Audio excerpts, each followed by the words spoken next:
Hello, beautiful, amazing, fantastic world, and you, wonderful individual. Merry Christmas. And today I would like to speak about holding your anchoring in your personality and ego, or center, my capital I. When you meditate and sit in the present moment, you you anchoring yourself in your own body, sitting still. You start to open up, in a sense, an atmosphere and a certain opportunity for yourself. It is about setting the intention, truly. So when you choose for yourself a time and place, or, well, really any time and place at any time, truly, to be that flexible when you can alone, to open up this present moment. So when you sit here, you are sensing and observing all of what comes and what goes. That includes also our more melancholic moods and our more reflective, deeper states of being. They do come, and some people want to ignore these present. Many people choose to ignore these types of state of being, and to be able to sit still, to stop for a moment and to reflect what is happening, how we feel, what we are speaking about, and how we choose to express ourselves.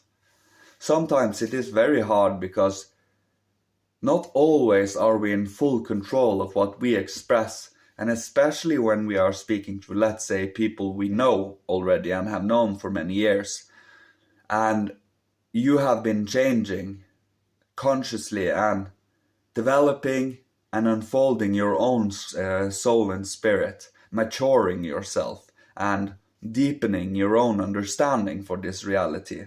It is very hard to uphold the new habits and the new ways of being when you are more or less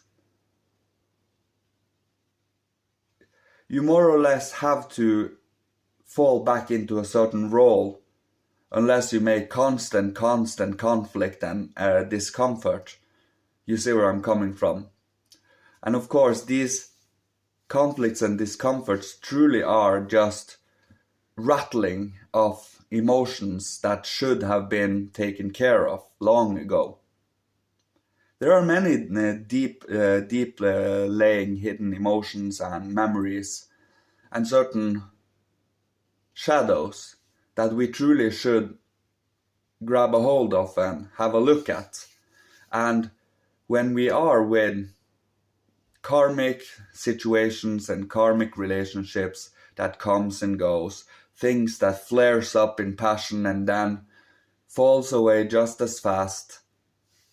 It's part of life, and by overcoming it and truly reflecting upon it, the many ups and downs and the many good experiences and the many uncomfortable experiences and blatantly brutal experiences in many cases, and strengthening yourself to be able to sit in any kind of feeling that might occur when you reflect upon it.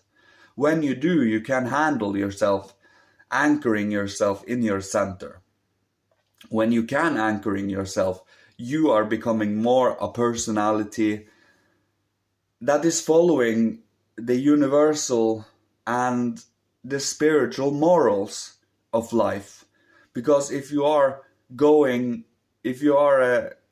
straying from the morals, you feel pain in your body. And since you are anchored in your body, you would rather not experience that constantly, right? And that is why upholding standard, upholding morals as best as we can.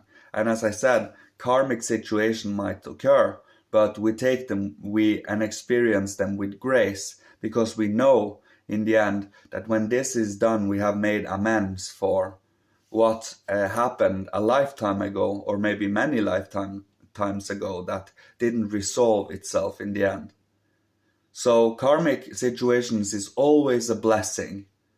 It is always something to be grateful for, because if it weren't for making amends and clearing up in karmic situations, well, we would destroy ourselves very, very quickly. To be able to have, let's say, when we get sick, to be able to have something that fights against this sickness, so we can become healthy again. This is just symbolically speaking, of course. It is the same with the whole spiritual. We more or less come up from the mud, growing like a lotus, from the pain and struggles, from the suffering, and from the strife in life. The lessons extracted from that, and the love that we still feel despite all we have gone through, that is the lotus. The mud is the manure, the shittiness of life. And out of the shittiness, because if you haven't experienced shittiness, then you truly don't have a true understanding of life, because most people have gone through it, but it is about recognizing and acknowledging it truly. Or if you are wandering in a hazy dream of some kind. It is about, like Buddha said, life is suffering, and acknowledging that, and through the Christ, we can overcome and make amends for the suffering and heal. To unfold our spiritual potential, because our physical body can only go so and so far without our soul and spirit. If we cut that out, we cut out more or less our life force and our influx of spiritual impulses and creative endeavors. And our imagination, our inspiration, and our intuition is just gone. But by acknowledging that behind our physical body and behind our thinking, feeling, and willing, there are higher beings, there are a whole hierarchy. And the whole hierarchy is also building up this whole reality around us at the same time. And we are a microcosm in a macrocosm. And there is so many areas to esoteric science that is to be studied and to be explored, to truly see a bigger and more detailed picture for every year, from every moment passing. That is what we do. We unfold and deepen and expand our otherwise everyday consciousness in what we have been given. What we go outside of that to study and to absorb is what we mature and grow, and to reflect upon ourselves and our lives. That is how we go beyond the age of 27. Because if we only follow the physical, material outside without maturing our soul, our understanding for the world, we will only be 27 for the rest of our life. But if you unfold and mature your spirit, sitting and meditating in contemplation and on life's many mysteries and enigmas, you are deepening yourself beyond the age of 27. You are going to the age of 33 and far, 35, 42. And the older you become, the more secrets shows themselves to you based on the sincerity of the work. Of course, I just know this based on intuition and seed forms of what I have.